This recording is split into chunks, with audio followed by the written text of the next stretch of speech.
Assalamu alaikum, ladies and gentlemen. Welcome to this live. Hope you guys doing great. আজকের বিষয় হলো যে অন্তর্বর্তী সরকারের অক্সিজেন বা রিভাইভিং যে প্রসেসটা, এটার এই কথাগুলা নিয়ে বলতে চাই আজকে।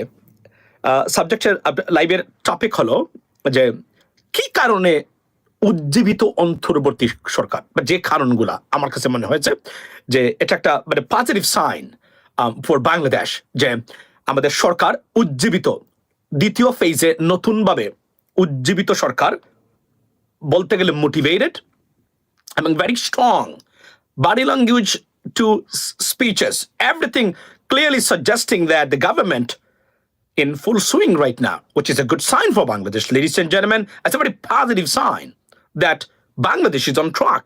Although আমরা অনেকেই মনে করেছিলেন এই সরকার হয়তো শেষ হয়ে গেল এই জায়গাগুলোতে, না, সরকার ঘুরে দাঁড়াচ্ছে। সমর্থন পেলে কাজ করে যেতে পারে এই সরকার আমাদের জন্য, যেগুলা দরকার আছে। আপনারা জানেন যে অন্তর্বর্তীকালীন সরকারের সাথে চিফ অ্যাডভাইজারের সাথে ইলন মাস্কের যে টেলিকনফারেন্স বা ভিডিও কল হয়েছে, সেটা নিয়ে তুমুল আলোচনা হয়েছে এই জায়গাগুলোতে। এটা বিতর্ক বলার কোনো সুযোগই নেই, আলোচনা হয়েছে বাংলাদেশে, around the world, amongst Bangladeshis and in India too. Why? Because it has a significance, ladies and gentlemen.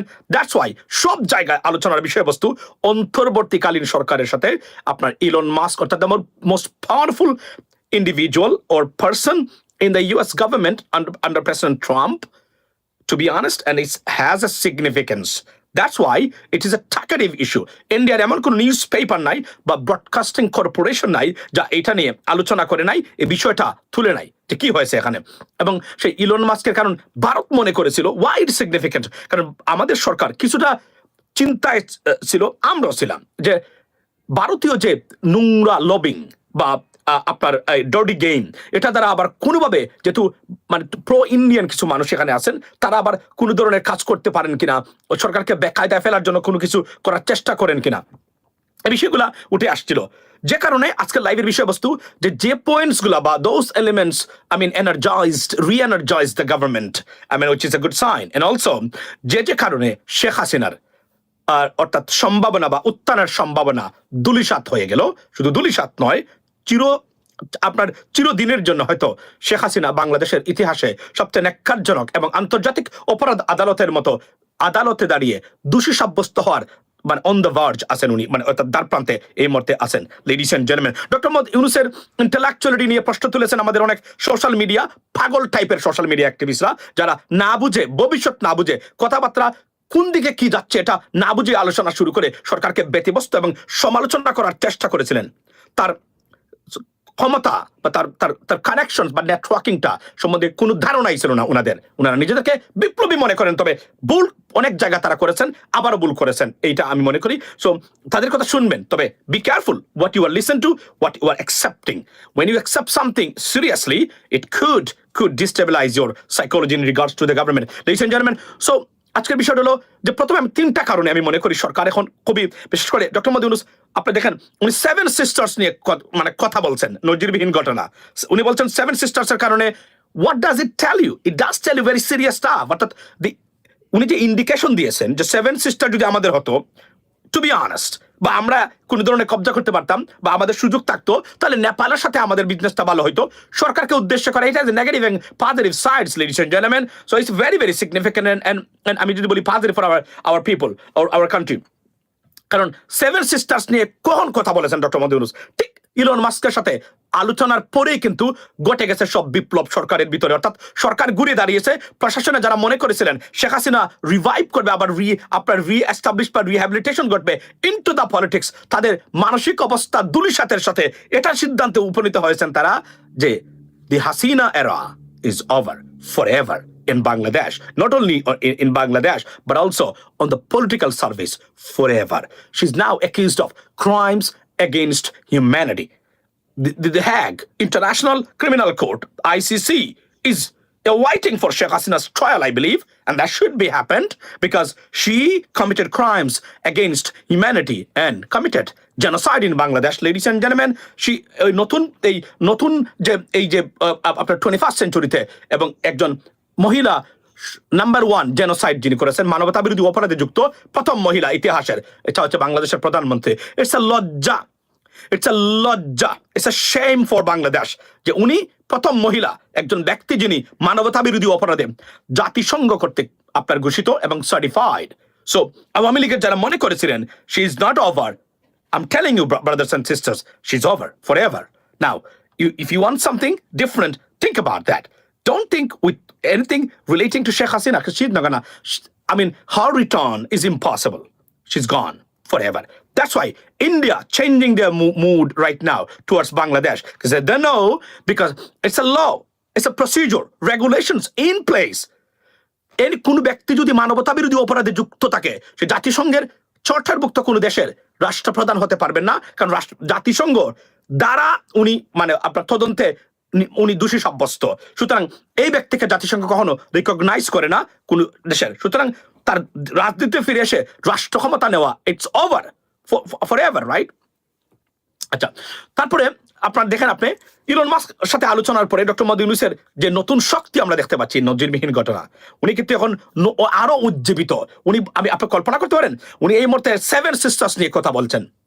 তো প্রথম যে শক্তির যে উৎসটা, যে ষড়যন্ত্র, আমাদের সোশ্যাল মিডিয়া অনেকের প্রপাগান্ডার ভিতর দিয়ে যে একটা দুদুল্যমান অবস্থার সৃষ্টি হয়েছিল, তার চূড়ান্ত নিষ্পত্তি হয়ে গেছে যখন জাতিসংঘ আপনার শেখ হাসিনাকে বলেছে আপনি গণহত্যা করেছেন বা মানবতা বিরোধী অপরাধ করেছেন। যদিও মানবতা বিরোধী অপরাধ এবং গণহত্যা কমপ্লিটলি দুটো জিনিস, জাতিসংঘ গণহত্যাকে এখানে রিকগনাইজ করে না, বাট আমাদের মতে উনি গণহত্যা করেছেন, এটা গণহত্যা শামিল। সুতরাং তাদের যে definition of genocide is very broad, so that's why উনি এটা করেন নাই, তারা মনে করছেন। বাট মানবতা বিরোধী অপরাধ করেছেন, it is a sister concern of genocide, ladies and gentleman. মানে সিস্টার কনসার্ন ইংরেজিতে যাকে বাংলাতে বলে সংশ্লিষ্ট প্রতিষ্ঠান, ছোট একটা প্রতিষ্ঠান হচ্ছে জেনোসাইডের ভাই বলতে পারেন অথবা বোন বলতে পারেন, যে আপনার এইগুলা। সুতরাং শেখ হাসিনার এই জিনিসটা প্রমাণ করেছে, এবং পৃথিবীতে কোন তদন্ত সংস্থা, জাতিসংঘের এই নিরপেক্ষ তদন্ত সংস্থার চেয়ে এটাকে নিয়ে প্রশ্ন তোলার বিন্দু মাত্র কোনো সুযোগ নেই। ওয়াই? বিকজ তারা নিউট্রাল, তারা ট্রান্সপারেন্ট, তারা অ্যাকাউন্টেবল, তাদের যে মেকানিজম আছে সেটা এতটা ভার্স, তারা এটা কোনোভাবে চ্যালেঞ্জ করতে পারবে না পৃথিবীর কোনো তদন্ত সংস্থা। এবং সলিড এভিডেন্স নিয়ে তারা এটা রিপোর্ট তারা দিয়েছেন। আপনি যদি কখনো যদি মামলা হয় আপনার কিসে, এই আন্তর্জাতিক অপরাধ আদালতে মামলা যায়, সেই মামলাতে তারা এই জাতিসংঘের তদন্ত রিপোর্টের যে কপিটা বাংলাদেশ সরকার হোল্ড করে সেটা প্রকাশ করবে, জাতিসংঘ দিতে বাধ্য আইসিসির কাছে সেই রিপোর্টটা with solid and digital evidence and forensic evidences. So therefore it's over for Sheikh Hasina, so don't worry about that. So এই কারণে আওয়ামী লীগের যারা আছেন তারা বুঝেছেন শেখ হাসিনাকে দিয়ে বাংলাদেশে আওয়ামী লীগের রাজনীতি বা শেখ পরিবারকে দিয়ে অন্ততপক্ষে আর সম্ভব না, this is over now. Second phase, এরপরে আপনি দেখেন সবকিছু ঠান্ডা হয়ে গেছে পানির মতো, এখন আর আগের সেই গর্জন নেই যে আপনার কি হতে পারে। ভারত বুঝে গেছে শেখ হাসিনাকে আর কখনোই পুশ করা যাবে না, এবং অন্তর্বর্তীকালীন সরকার ডক্টর মোহাম্মদ ইউনূস উনি জানেন she is over. So that's why, এবং ইলন মাস্কের ফোন, এই দুটো বিষয় কিন্তু টোটালি এনার্জাইজ করে দিচ্ছে ডক্টর মোহাম্মদ ইউনূস গভর্নমেন্টকে। That's why he is tough right now even on Bangladeshi political parties. উনি যেভাবে বলছেন যে আপনি যে জায়গাতে দ্বিমত পোষণ করেন যে না আপনি আমার সাথে আসবেন না, আপনি এই সংস্কার মানেন না, okay we can put it on internet or on website, so মানুষ দেখবে কি কি কাজ আপনি বাধা দিয়েছেন, অর্থাৎ বাধা সৃষ্টিকারী আছেন কিনা, আপনার যেটাকে আমরা বলি right, so obstructing the justice যদি আমরা বলি ওই অর্থে, বা অবস্ট্রাক্টিং টু রিফর্মস ইংরেজি যাকে বলে, আপনি কি এটাতে আসেন কিনা। সো ইটস এ সিরিয়াস একটা ইস্যু, এবং ওনার মাথা থেকে এটা আসছে যে কোনোভাবে হোক। সো এটা একটা আনবিলিভেবল স্টাফ যে বলে দিবেন আপনি এই দল, আপনি এটা মানেন নাই। মানুষ যখন প্রশ্ন করবে ভবিষ্যতে আপনি আমাদের এই অধিকারগুলা ছিল আপনারা বাধা দিয়েছেন, সুতরাং আপনাদেরকে আমরা ভোট দেবো না। সুতরাং এটা একটা সিগনিফিকেন্ট ব্যাপার। সেকেন্ড থিং হলো আপনার ইলন মাস্কের সাথে নিশ্চয়ই কোনো কথা হয়েছে ডক্টর মোহাম্মদ ইউনূসের, সিরিয়াস কথাবার্তা, না হলে উনি ভারতকে টেনে আনছেন কেন এখন? This is very very significant ladies and gentleman, because আপনি কল্পনা করতে পারেন উনি এখন ভারত নিয়ে কথা বলছেন, এতদিন তো কথাই বলেন না, এখন উনি ভারত নিয়ে কথা বলছেন, ভারতের 7 সিস্টার্স নিয়ে প্রশ্ন তুলছেন, মানে চিকেন নেকের এই বিষয়টাও আসতে পারে এখন। এই বিষয়গুলা আপনাকে কি বার্তা দেয়? এই বার্তা দেয় তার কনফিডেন্স অত্যন্ত মানে সিরিয়াস এবং ভেরি ভেরি আপনার আর সিরিয়াস। এটার শক্তি যে জায়গা থেকে পাওয়ার, নিশ্চয়ই এই জায়গা থেকে উনি পেয়েছেন। এবং Elon Musk is coming to Bangladesh, don't worry about that. উনিকে বলছেন উনি কি আসবেন, অফকোর্স সে আসবে। লং জার্নি, নিশ্চয়ই মধ্যপ্রাচ্যে কোনো জায়গাতে তার ট্রিপ থাকলে সে নিশ্চয়ই আসবে, অথবা ইলন মাস্ক উনি ডাইরেক্ট আমেরিকা থেকে আসতে পারেন এবং উনি বলেছেন আসবেন, সুতরাং উনি আসবেন। এবং আমি মনে আছে আপনাদেরকে 3 থেকে 4 মাস আগে আমি বলছিলাম ইলন মাস্ক ডক্টর মোহাম্মদ ইউনুসকে খুব রেসপেক্ট করে, he is a fan of doctor Mohammad Yunus, বলছিলাম বারবার। কিন্তু আমি এটা মনে আছে কিনা আপনাদের, যারা নিয়মিত দেখেন, কোনো পর্ব মিস করেন নাই, তারা নিশ্চয়ই আপনার offence is the best defence. Okay, so you know mean, আপনি দেখেন এখন এই পর্যায়ে, কারণ এই গত 1 সপ্তাহ ধরে ইলন মাস্কের সাথে ফোন, জাতিসংঘ রিপোর্টের পরে আমাদের অন্তর্বর্তীকালীন সরকারের চেহারা, কথাবার্তা, আচার আচরণ, স্টাফনেস সবকিছু কিন্তু পরিবর্তন হয়ে গেছে, মনে রাখবেন।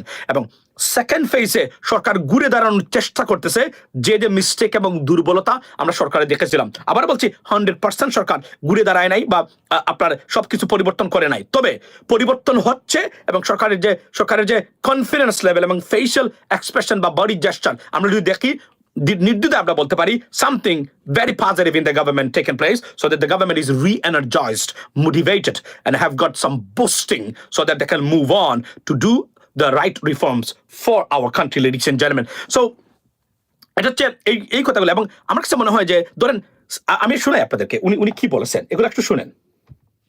তার সমুদ্র দর্শন তার হয় না, হবে না। তার সঙ্গে আমরা যোগ দিই একসঙ্গে এই অর্থনীতি।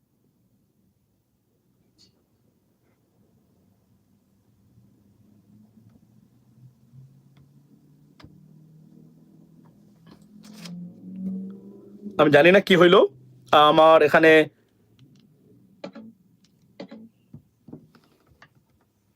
আচ্ছা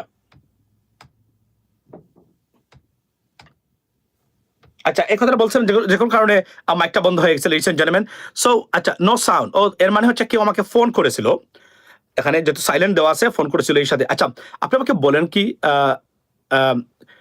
আপনি আমাকে বলবেন কি যে আমার আমার মানে সাউন্ডটা, ভলিউমটা কি বোঝা যায় কিনা, আমার সাউন্ডটা বোঝা যায় কিনা, আপনি একটু আমার বলেন তো ভাই। আপনি আমার কথা শুনতে পাচ্ছেন না? হ্যাঁ, শোনা যাচ্ছে। ওকে, থ্যাংক ইউ। সো এই যে থ্যাংক ইউ। তো এই যে মানে সরকারের যে পরিবর্তন, মানে চেহারা ছবির পরিবর্তন, আচার আচরণ পরিবর্তন সরকারের, এগুলা কিন্তু ভেরি ভেরি সিগনিফিকেন্ট আমাদের জন্য। এবং এটা আমরা চেয়েছিলাম, কারণ প্রথম একটা ধাপ আমরা পেরিয়ে গেছি। সেটা হচ্ছে কি, একটা জিনিস নিশ্চিত করে এখন আমি আপনাদেরকে বলতে পারি, সেটা কি, সেটা হলো আমেরিকান ইনভেস্টমেন্ট যখন দেখবেন আসা শুরু হয়েছে, এর মানে আমেরিকার বিশ্বপক্ষ থেকে কোনো দেশের উপরে নেগেটিভিটি নাই, অর্থাৎ নেগেটিভ যে একটা অ্যাসেসমেন্ট ওইটা নাই। যদি থাকতো তাহলে কোনো অবস্থাতেই এই আপনার ইনভেস্টমেন্ট, অর্থাৎ স্টারলিংকের যে ইনভেস্টমেন্টটা এখন আসতেছে, স্টারলিংক এটা বাংলাদেশে ইন্টারনেট আসছে, এর মানে কি, এর মানে হচ্ছে ইলন মাস্ক সরকারের সবকিছু জানেন। এবং বাংলাদেশের জন্য পজিটিভ সাইডটা হলো যে কোনোভাবেই বাংলাদেশ বিরুদ্ধে একটা বক্তব্য দেওয়াতে পারে নাই ডোনাল্ড ট্রাম্পকে দিয়ে after becoming president. This is a great একটা পজিটিভ সাইড এবং নিউজ ফর বাংলাদেশ। কারণ আমরা যারা প্রেসিডেন্ট ট্রাম্পকে আমরা চিনি, যে কোনো একটা মন্তব্য করে পড়তে পারে। ফর এক্সাম্পল, যখন জিজ্ঞেস করা হয়েছিল যে ডিপ স্টেট বাংলাদেশে সরকার পরিবর্তন করেছে, উনি যদি সত্যিকার অর্থেই ধরেন কোনোভাবেই ক্ষুব্ধ হতেন বাংলাদেশের উপর, উনি বলতেন কি, it is very very unfortunate একটা ডেমোক্রেটিক গভর্নমেন্টকে এভাবে ফেলে দেওয়া, আমরা মনে করি এটা আমেরিকার কাজ না, এটা সেটা, এটা বলতেন উনি। কিন্তু উনি বলেন নাই। কেন বলেন নাই? মানে তার এই বিষয়ে কোনো ধরনের চিন্তা নাই, বাংলাদেশ যে কোনো নেগেটিভিটি তার ভিতরে নেই। এই যে ব্রিফড হয়েছেন, ওয়েল ব্রিফড, এটা একটা সিগনিফিক্যান্ট জিনিস। এবং মনে রাখবেন আপনি যে ইলন মাস্ক কিন্তু ডক্টর মোদি ইউনুসের সাথে আলোচনা করার পরেই কিন্তু, নরেন্দ্র মোদীর সাথে বৈঠক মানে আপনার ফেস টু ফেস বা ইন পার্সন বৈঠক করার পরেই কিন্তু উনি বাংলাদেশের ডক্টর মোহাম্মদ ইউনুসকে ফোন দিয়েছেন। এবং উনি বলছেন একটা ভেরি পজিটিভ একটা ডিসকাশন বা একটা মিটিং হয়েছে, ফোন কল হয়েছে ওনার সাথে, সাথে ভদ্রলোক রিপ্লাই করেছে। This are the good sign. মনে রাখবেন আপনি যে একজন পলিটিশিয়ানের কে তার মনোভাবটা একটা দেশের প্রতি বা একটা নেতার প্রতি বা নেত্রীর প্রতি, একটা গ্রুপের প্রতি কি ধরনের তার কথাবার্তা আচরণ কোনো না কোনো বেশে রেখেই যাবে। এগুলা যদি তার এইটার প্রতি কোনো ধরনের নেগেটিভিটি থাকে, বিরক্ত থাকে বা তাকে খারাপ মনে করে, কোনো না কোনোভাবে সে এটার একটা চিহ্ন রেখেই যাবে। এবং পার্টিকুলারলি ইলন মাস্ক এবং ডোনাল্ড ট্রাম্পের মতো ব্যক্তি যারা লুকাতে পারেন না তাদের মানে কোনো ধরনের বিদ্বেষ থাকলে কারোর প্রতি বা কোনো দলের প্রতি বা কোনো দেশের প্রতি বা কোনো জাতির প্রতি বা কোনো ধর্মের প্রতি, এটা উনি প্রকাশ করে নেই দেন কোনো না কোনোভাবে। এতটা স্ট্রিক্ট স্ক্রুটিনাইজের ভিতরে থাকার পরেও প্রেসিডেন্ট ট্রাম্প এখন এটা করে যাচ্ছেন। এর মানে হলো যদি বাংলাদেশের বিরুদ্ধে নেগেটিভিটি থাকতো তাহলে উনি বের করে দিতেন। এই ক্ষেত্রে সিরিয়াস পরাজয় করেছে ভারতীয় ডিপ্লোমেসির। আবারও মানে পার্শ্ববর্তী দেশ শুধু নয়, সারা বিশ্বে Indian diplomacy, they have a serious but disastrous failures, I mean in terms of the diplomacy. তাদের নিকটবর্তী দেশ যেগুলা অর্থাৎ পার্শ্ববর্তী দেশ, প্রত্যেকটা দেশের সাথে এতটা খারাপ সম্পর্ক একটা দেশের হতে পারে পৃথিবীতে ভারতকে না দেখলে আপনি বুঝতে পারবেন না। আপনি আমাকে বলেন একটা দেশের নাম বলেন যে দেশে তার প্রত্যেকটা নেইবরিং কান্ট্রির সাথে সিরিয়াসলি সম্পর্ক খারাপ। বলেন একটা দেশের নাম বলেন আপনি পৃথিবীতে, আপনাকে দেখেছেন কিনা একটা দেশ, তার মধ্যে হচ্ছে ভারত। এরপরে তারা শুধুমাত্র মানে অর্থাৎ হিন্দু ন্যাশনালিজম বা ন্যাশনালিস্ট যে এই স্লোগান দিয়ে আপনার জয়শঙ্কর এখনো ঠিকই আছেন। আর না উনি যে ফেল করেছেন বা আপনারা দেখেছেন যে এত আলোচনার পরেও কিন্তু ভারতীয় মাইগ্রেন্টদেরকে আবার আপনার শেকল্ড অবস্থায় মানে বাংলাদেশ তারা ইন্ডিয়াতে পাঠিয়েছে। এর মানে এটা খুবই দুঃখজনক, এটা অমানবিক, এটা আমি তীব্র প্রতিবাদ জানাই। কিন্তু কোনোভাবে পরিবর্তন হয় নাই। ইভেন আমি আপনাদেরকে বলি যে আপনার আমি আপনাদেরকে দেখাই, এটা দেখার দরকার আছে আপনাদেরকে, সেটা হলো যে এত আলোচনার পরেও কিন্তু ডোনাল্ড ট্রাম্প ভারতকে নিয়ে আবার বলছেন ভারত আমাদেরকে রিপিং করতেছে, ভারত আমাদেরকে এই করেছে। তাহলে এত সুন্দর যদি বাইলেটারাল মানে আলোচনা হয় তাহলে প্রেসিডেন্ট ট্রাম্প ভারতকে নিয়ে আবার বিষাদগার কেন করেন, ভারতকে আবার ব্লেম করে কেন? এর মানে হচ্ছে যতই আলোচনা হয়েছে কিনা সম্পর্কের কোনো পরিবর্তন হয় নাই, অর্থাৎ ডোনাল্ড ট্রাম্পের মনোভাবের কোনো পরিবর্তন হয় নাই ভারতের প্রতি।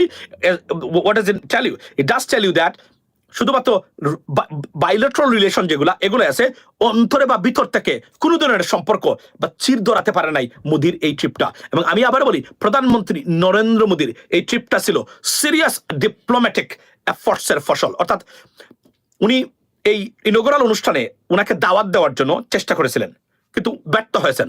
একটা পর্যায়ে 3বার উনি গেছেন। এটা শুনেন, একটা যে মনে রাখবেন, রাহুল গান্ধী সংসদে দাঁড়িয়ে এই বক্তব্যটা উনি দিয়েছেন এবং এই বক্তব্যটা দেওয়ার পরে ইন্ডিয়ান গভর্নমেন্ট শুধুমাত্র জয়শঙ্কর বলেছেন না না, কিন্তু জোরালো কোনো প্রতিবাদ করতে পারেন নাই। কারণ বদলুক জানে উনারা 3বার কেন গেছিলেন।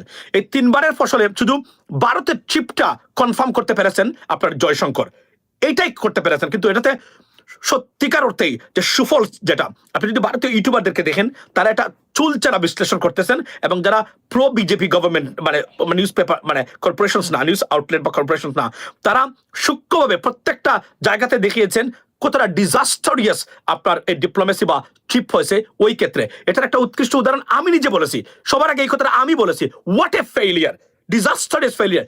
Go and check my videos. They made videos after me, right? But আপনি যদি কল্পনা করতে পারেন যে এই জায়গাতে, সুতরাং আমি কিন্তু আগে এই প্রশ্নটা তুলেছিলাম, পরে তারা বিস্তারিত তাদের মতো করে, যেহেতু they are very very professional. Did he black phone? No, did he?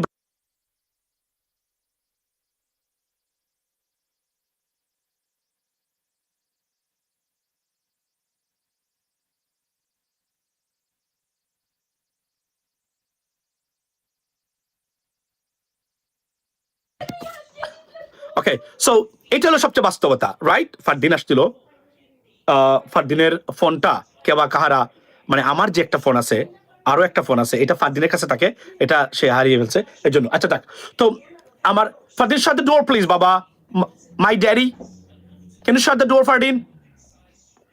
Fardin, আচ্ছা, তো don't be rude on Fadi. No, I'm not. But you know what I mean? He's always with me. So সবচেয়ে বড় জিনিস হলো যে আমি এই কথাগুলো বলছিলাম, আপনি দেখেন, আমি আপনাদেরকে দেখাই। আপনারা যে বলেন খালি যে তারা ভারতের যারা এই যে ভারতীয় যারা আছে তারা যে প্রপাগান্ডাগুলো ছড়ায় যে তারা সফল করেছে, এই করেছে, সেই করেছে, আমি আপনাদেরকে একটা উদাহরণ দেই। সেটা হচ্ছে যে কোন যায় সফল কিনা বিফল, দেখেন আমি প্রমাণ দিয়ে দিচ্ছি আপনাদেরকে। উনি আলোচনা করার পরেও সাধারণত এই বিষয়গুলো তারা কথা বলেন না, যেগুলা already dispute has been resolved, এগুলো নিয়ে কথা বলার মানে উচিত না, কিন্তু উনি আবার বলেছেন। এর মানে কি সম্পর্কের ক্ষেত্রে যে পরিবর্তন যেগুলো তারা আশা করেছেন এগুলা ঘটে নাই। আমি আপনাদেরকে দেখাই, আমার কাছে লিঙ্কটা আছে লাইভ, যে একটু সহ্য করেন প্লিজ, টলারেট মি গাইজ। আচ্ছা, হিয়ার উই গো, আমি আপনাদেরকে দেখাই, এই দেখেন উনি কোথায় বলেছে,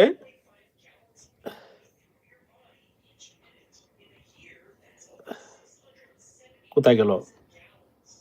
আচ্ছা,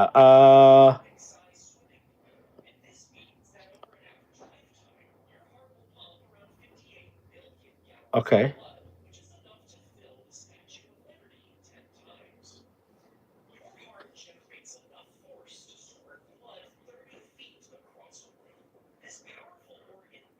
আচ্ছা ছিল এখানে, বাট আমি এটা পাচ্ছি না exactly, but please bear with me. Facebook ভাই,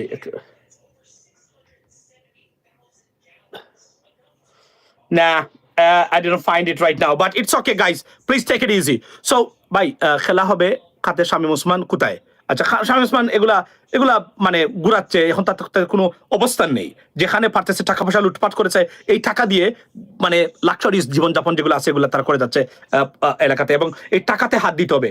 এটা হচ্ছে সবচেয়ে বাস্তবতা। টাকাতে যদি আপনি হাত না দিতে পারেন তাহলে মনে রাখবেন আপনি কোনো পরিবর্তন আনতে পারবেন না। সো অ্যাবাভ অল আমি যেটা বলতে চাই সেটা হলো যে আসলে এটা তো আছে এখানে লিঙ্কে, প্রচুর লিঙ্কের ভিতরে এটা আছে। সেটা হলো যে ইলন মাস্ক এবং জাতিসংঘ রিপোর্টের পরে শেখ হাসিনার রাজনীতি ধূলিসাৎ হয়ে গেছে। আরো একটা জিনিস ধূলিসাৎ হয়েছে, সেটা কি? সেটা হচ্ছে ভারতের যে মিস ইনফরমেশন বা প্রপাগান্ডা, এটা দ্বারা প্রমাণ হয়েছে যে তারা কোনো কিছু করতে পারে নাই। আপনার আচ্ছা, তারপরে আপনি দেখেন এই 2 দিন আগে আবার প্রেসিডেন্ট ট্রাম্প ভারতকে দোষারোপ করেছেন আমেরিকা থেকে অবৈধ সুযোগ নেওয়ার জন্য। এটাই আমি দেখাতে চেয়েছিলাম আপনাদেরকে এখন, মানে আমি I will try to bring it on letter. So talk about the Indian media, they finally realize Modi should send back Hasina to Bangladesh.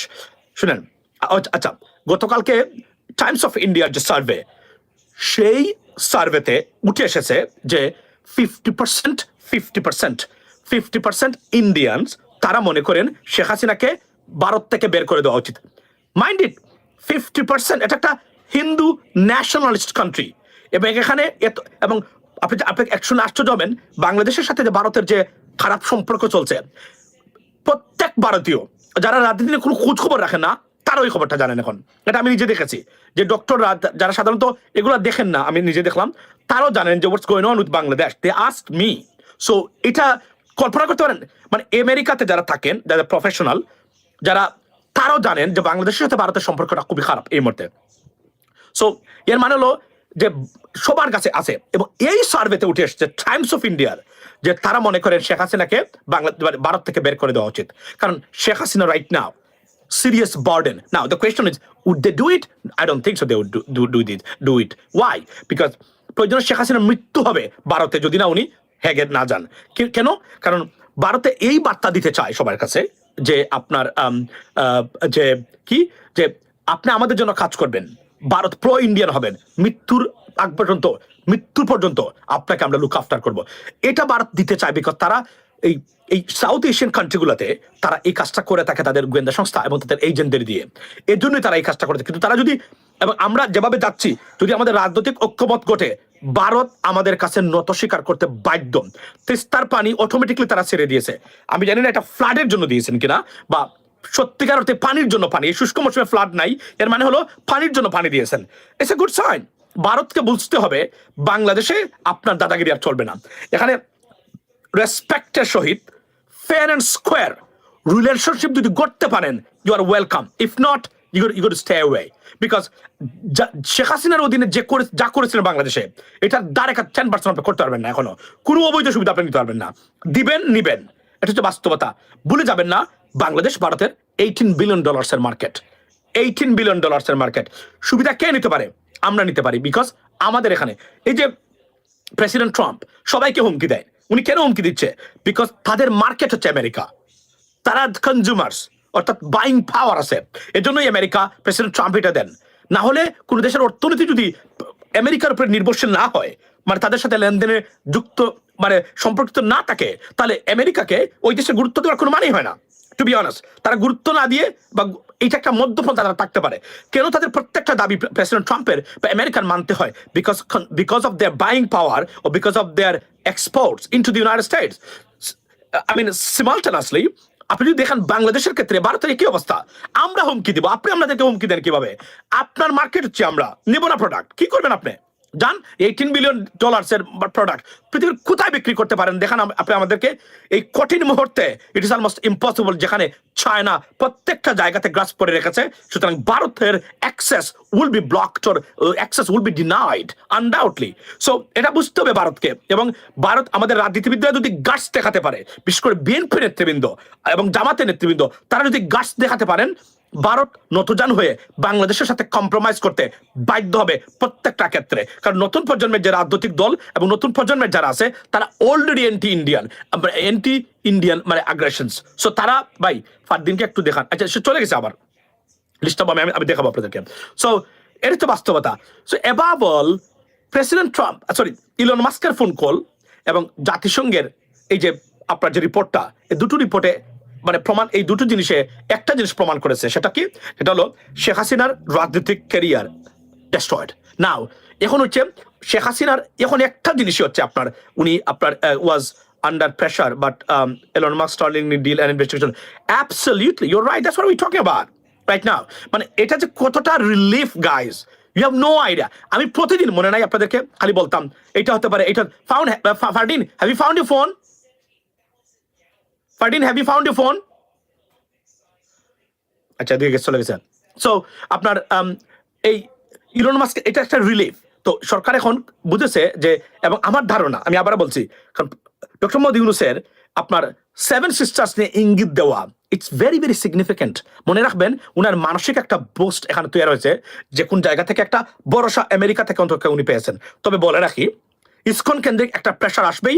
আমি যা বলেছি এটাই ঘটবে, আজকাল পরশু আসবেই। এটা আমি আবার বলছি এবং এখনো বলে যাচ্ছি, এটা আসবে। ওইটাকে ডিল করতে হবে বাংলাদেশ ঠান্ডা মাথায়, not a problem. But apart from that, Sheikh হাসিনার রাজনৈতিক ইতিহাস করেছে। এখন হলো শেখ হাসিনা যদি আন্তর্জাতিক অপরাধ আদালতে উনাকে যাইতে না হয়, বিচার মানে ফেস করতে না হয়, শেখ হাসিনার মৃত্যুর আগ পর্যন্ত সবচেয়ে বড় শান্তির জায়গা হচ্ছে যে নেদারল্যান্ডসে আন্তর্জাতিক অপরাধ আদালতে উনাকে যেন মানবতা বিরোধী অপরাধের কেস ফেস করতে না হয়, সেখানে উনাকে যেতে না হয়। এটা যদি না হয়, শি ইজ অ্যাবসলিউটলি ফাইন। এবং একটা যে মনে রাখবেন, যখনই মানে তারা রিকোয়েস্ট সেন্ড করবে to hand over her to the ICC, to be honest, India can not reject it, because ইন্ডিয়ার ওই পাওয়ার নাই, ইন্ডিয়াকে করতেই হবে এটা, বিকজ তারা একটা মানে সাইন করেছে এই ট্রিটিতে। By trolling comes in Bangladesh, no future government can do such a brutal massacre. আচ্ছা, সো এটা হচ্ছে সবচেয়ে বাস্তবতা। এখন আমি মনে করি যে শেখ হাসিনার রাজনীতি ফেরা নয়, আওয়ামী লীগের যারা নেতা কর্মী যারা আছেন, আপনাদের সবচেয়ে শান্তির জায়গা হলো যদি শেখ হাসিনাকে নেদারল্যান্ডসে তারা কোনোভাবেই উনি ল্যান্ড করতে না হয়। এটাই হবে শেখ হাসিনার সবচেয়ে বড় পাওয়া জীবনের শেষ মুহূর্তে এসে। কিন্তু রাজনীতিতে ফিরবেন, আবারও ফিরবেন, এই সম্ভাবনা এখন ইন্ডিয়াই দেখে না শেখ হাসিনার। আপনারা আওয়ামী লীগ তো দেখা দূরের কথা, অন্য যারা আছে তারা তো দেখা দূরের কথা। যেই জাতিসংঘের যে রিপোর্টটা আসে, রিপোর্টের পরেই ভারতের টোটাল চেহারা, ভারতীয় মিডিয়ার সব পরিবর্তন হয়ে ঠান্ডা হয়ে গেছে, অন্যদিকে শিফট করতেছে। কারণ তারা জানে এই রিপোর্টের পরে শেখ হাসিনার রাজনীতির মৃত্যু বা খবর রচিত হয়ে গেছে আওয়ামী লীগের হয়তোবা, এবং শেখ হাসিনার along with her family members ও dynasty, ladies and gentleman, that's the bottom line. এখন যদি আমাদের রাজনীতিবিদরা ঐক্যবদ্ধভাবে আমরা থাকতে পারি এবং সত্যিকার অর্থে যদি আমরা, বিশেষ করে বিএনপি নেতৃবৃন্দ, তারা যদি একটু স্ট্রিক্ট হন, মানে প্রো বাংলাদেশি হন, সিরিয়াসলি আওয়ামী লীগকে নিয়ে কোনো ধরনের তারা কোনো সফট কর্নার মানে না দেখান এবং তারা টাফ হয়ে যান, তাহলে this is over for Awami League in Bangladesh for next at least 2 decades, I can tell you that.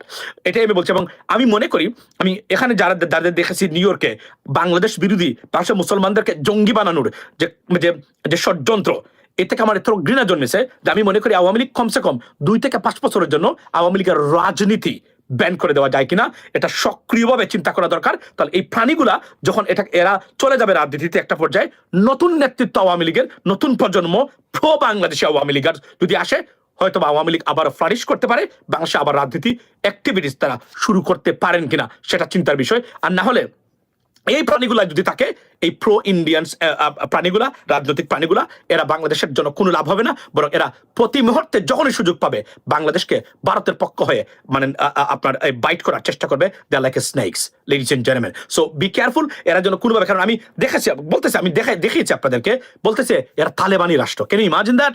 এখানে আওয়ামী লীগের মানুষও আছে, মানে কোটি কোটি আওয়ামী লীগের, এরাও কি তালেবান? মানে সবাই তালেবান। এরা একটা রাজনৈতিক দলের জন্য একটা তন্ত্রকে প্রতিষ্ঠা করার জন্য কতটা বেপরোয়া এরা কল্পনা করেন, কোন গুম এবং দেশকে জঙ্গিবাদ বানানোর কোন প্রচেষ্টায় তারা বাকি রাখেন নাই। সুতরাং এরা আমার দুশ্মন নয়, আমার ভবিষ্যৎ প্রজন্মের দুশ্মন। আমার ভবিষ্যৎ প্রজন্মকে মুসলমান হওয়ার কারণে শুধুমাত্র মিথ্যা সন্ত্রাসী আপনি আখ্যায়িত করবেন, আমি আপনাকে কখনোই আমার ভাই মনে করি না, এবং আমার রাজনৈতিক দল বা অভিভাবক কখনোই আমি মনে করি না। আপনাদের মনে করা উচিত নয়। ভবিষ্যৎ প্রজন্ম যারা আছে তার জন্য আজকে হলো লিখে রাখেন যে ভূমিষ্ঠ হয় নাই যে এরা আমাদের দেশদ্রোহী, এরা আমাদেরকে জঙ্গি বানাতে চায়, পৃথিবীর কাছে মুসলমান, বাংলাদেশের মুসলমানদেরকে বেজ্জতি করতে চায় এবং দেশটাকে ধ্বংস করতে চায়। দিস ইজ your আপনার enemies. Okay, enormous goes in today, tomorrow, Bangladesh government. Okay, walaikum assalam. Thank you so much. So it is just the bottom line, ladies and gentlemen. India ex diplomat says Awami League should go in jail. Well, যদি আমি একটা জিনিস বলেছি, if you are not tough on criminals, those murderers, then you are like what? You are showing sympathy, or you going to be very cruel to the victims or innocent people. You cannot do that. You have to maintain it. এবং যতক্ষণ পর্যন্ত আপনি যদি এল সালভাদরকে দেখেন, El Salvador overnight তারা ঠিক করে ফেলছেন 3.5 বছরের ভিতরে। ওয়াই?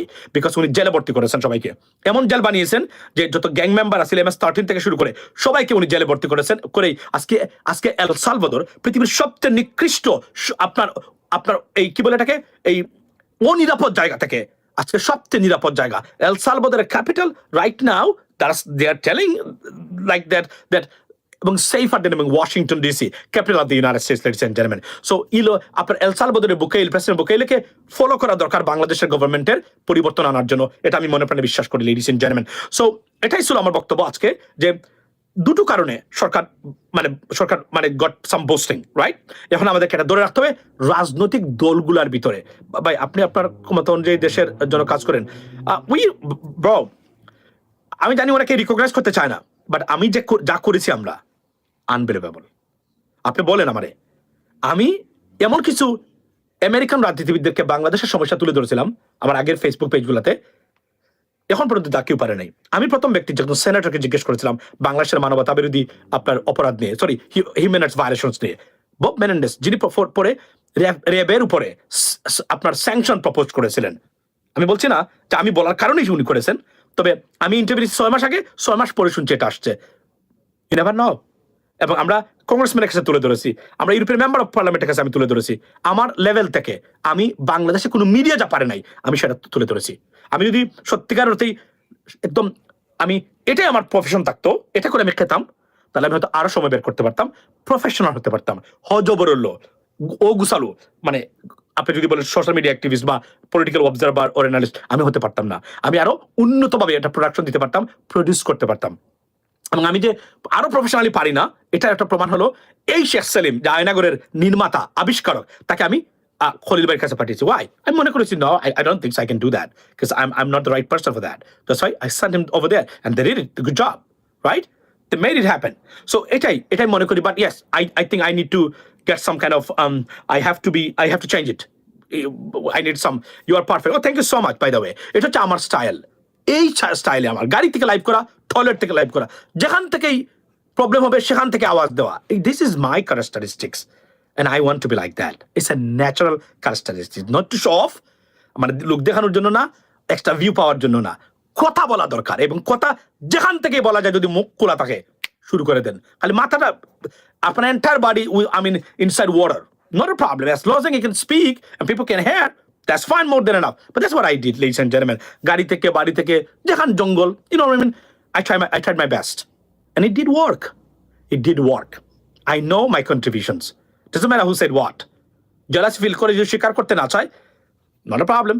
আজকের যে তথাকথিত সুশীল এই আপনার এই যে কি বলে, এই আপনার influential individuals like motivational speakers, মনে আছে? ফারাজ করিম, তাসরিফ খান, সুলাইমান শুকন, বেশা সুমন.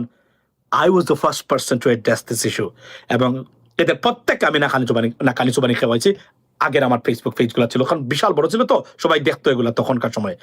এটা আমি ধরেছিলাম, আমি শুরু করেছিলাম, I initiated, I must touch everyone. আমি চ্যানেলের জিলুর ভাইকেও ধরেছিলাম, আমি শাইখ সিরাজকে ধরেছিলাম, যদি এটা নাগরিক সাকিব এই 2-3টা কাজ আমাদের করাইছে, বাট এটা খারাপ কিছু না। অন্যায় করলে আপনাদের কথা বলতে হবে, এবং গণতান্ত্রিক রাষ্ট্রে কথা বলা যে কতটা ইম্পর্টেন্ট সেটা প্রমাণ হয়েছে এই আজকের এই বিপ্লবের ভিতরে। আপনি কি মনে করেন এই বিপ্লব শুধু জুলাই থেকে শুরু হয়েছে আর 5th of August শেষ হয়ে গেছে, এটাই মানে যারা করেছেন তারা? No guys, we started it 10 years ago. 10 years ago we started this campaign against this fascist government through social media, and that is a success today. It didn't come overnight. It took a huge long time. It could come earlier than that because আমাদের politicians বা political parties গুলো organized ছিল না, অথবা fascist গভর্নমেন্টের চূড়ান্ত ফেসিজমের আলামতের কারণে তারা হয়তো দাঁড়াতে পারে নাই। এগুলা ছিল না, আরো আগে আসতো। এবং আমি বারবার বলেছি, ইলেকশনের পরে বলেছি, আপনি জানেন ডক্টর ফয়জুল হক ভাই, এই যে আমাদের সোশ্যাল মিডিয়া অ্যাক্টিভিস্ট, আমাদের এক ভাই,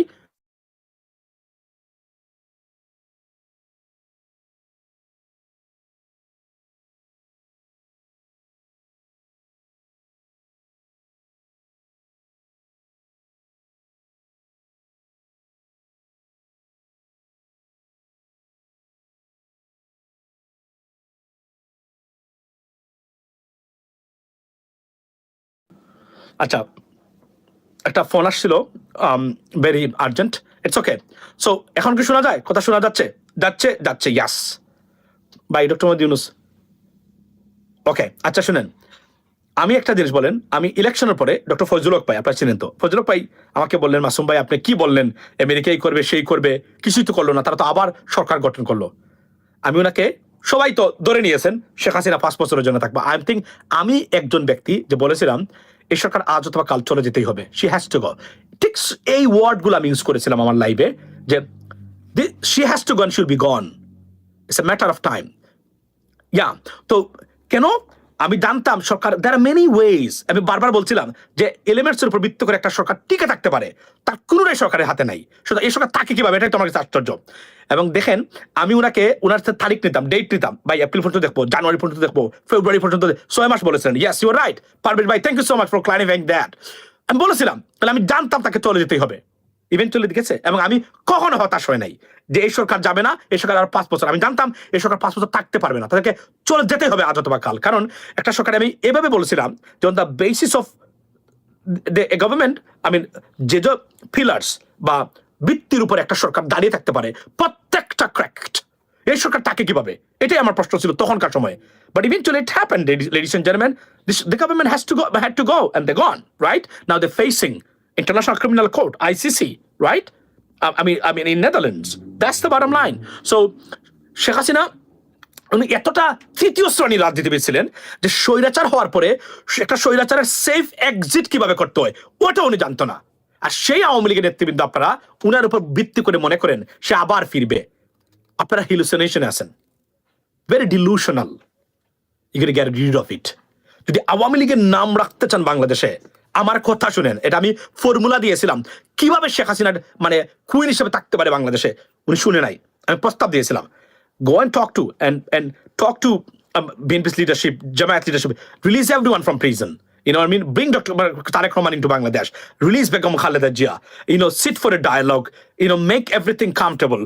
তারপরে সারা বাংলাদেশের ঠাকুর বেদের মুক্তি দেন, মামলা প্রত্যাহার করেন, তাদের সাথে একটা কম্প্রোমাইজের কন্ট্রাক্টে যান। আমি এবার চলে যাচ্ছি, আগামীতে তোমরা আসবা, আমি এই সময়ের ভিতরে আবার 2 বছর 2.5 বছর পরে একটা নির্বাচন দিব, কিন্তু শর্ত হলো আমাদের বিরুদ্ধে কিছু করতে পারবে না, এই সেই। এই কন্ট্রাক্ট থাকলে কিন্তু বিএনপিতে ডেসপারেট ছিল, যে শোচনীয় অবস্থার মধ্যে বিএনপি পড়ে গেছিল, তখন পারত মানে এটা সবকিছু অর্জন করতো। কিন্তু ওই যে বললাম, হেদায়তের পথটাও আল্লাহ বন্ধ করে দিয়েছিলেন শেখ হাসিনার জন্য। এতটা অপরাধ উনি করেছিল যে হেদায়ত মানে সেফ এক্সিটের একটা ফর্মুলা আল্লাহ বের করে দেন নিজ থেকে, যে না লোকটা ভালো খারাপ কাজ করেছে, একটা give him another chance, বের করে দেন কিন্তু আল্লাহর উসিলায়, বুঝছেন আপনি? কিন্তু তাকে সেটাও দেন নাই। অর্থাৎ কি, তার পাপ, তার অপরাধ এতটা খারাপ অবস্থা গেছিল, হেদায়েতের পথটা আল্লাহ বন্ধ করে দিয়েছেন। এই জন্য বলছি, এমন কিছু কখনই করবেন না হেদায়েতের পথটা যেন আল্লাহ বন্ধ করে দেয়। যদি আল্লাহ হেদায়েতের পথ বন্ধ করে দেয়, আপনার ধ্বংস, এতটা ধ্বংস হবে অনিবার্য। এটা একটা মারাত্মক একটা ব্যাপার। এই জন্য লিমিট ক্রস করবেন না কখনো, be within the limit. So that Allah শাস্তি দিল, সুযোগ দেয় আবার ঘুরে দাঁড়ানোর। শেখ হাসিনাকে ঘুরে দাঁড়ানোর সুযোগ দেয় নাই, সবাই এটা মনে করেছিলেন, কারণ পাপ এতটাই আকাশচুম্বী হয়ে গেছিল যে তার আর ঘুরে দাঁড়ানোর সুযোগ কখনোই ছিল না। That's the bottom line, ladies and gentlemen. So have a blessed day and see you next time, tomorrow probably. And এটাই ছিল আমার পক্ষ থেকে, এবং আমি মনে করি এই বিষয়টা ঠিক এভাবেই। আমি দেখতে পাচ্ছি বর্তমানে মানে ডক্টর মোহাম্মদ ইউনূসকে অন্যভাবে উনি 7 সিস্টার্স নিয়ে প্রশ্ন তুলছেন, এটার দ্বারা আমাদের আবার সমস্যা হচ্ছে। এগুলা মানসিক বুস্টিং, রিলায়েবিলিটির রিলায়েবল একটা গ্রাউন্ড বা ব্যাকিং পাওয়ার, মানে কোনো কারণে একটা চিহ্ন বা ইন্ডিকেশন বলে আমি মনে করি। এবং আওয়ামী লীগের যারা আছেন, it's over for Sheikh Hasina now. আমি মনে করি আপনারা যে অপরাধ করতেছেন দায়িত্ব নেন নাই, এত ধ্বংসের পরে দাঁড়িয়েও নিজেকে সংশোধন করেন নাই।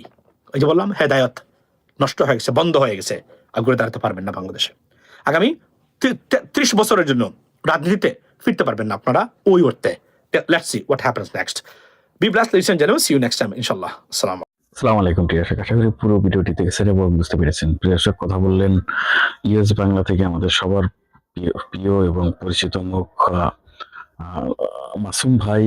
খুব গুরুত্বপূর্ণ আলোচনা করলেন। আমাদের গুরুত্বপূর্ণ আলোচনাটি খুব প্রয়োজনীয় একটি আলোচনা ছিল। ইলন মাস্ক এবং ডক্টর মোহাম্মদ ইউনূসের যে একটি ঘটনা, ফোনের যে কথোপকথন হয়েছে, সেই একটি ফোনেই বাংলাদেশের প্রেক্ষাপট বদলে দিয়েছে এবং ভারতের প্রেক্ষাপট বদলে দিয়েছে।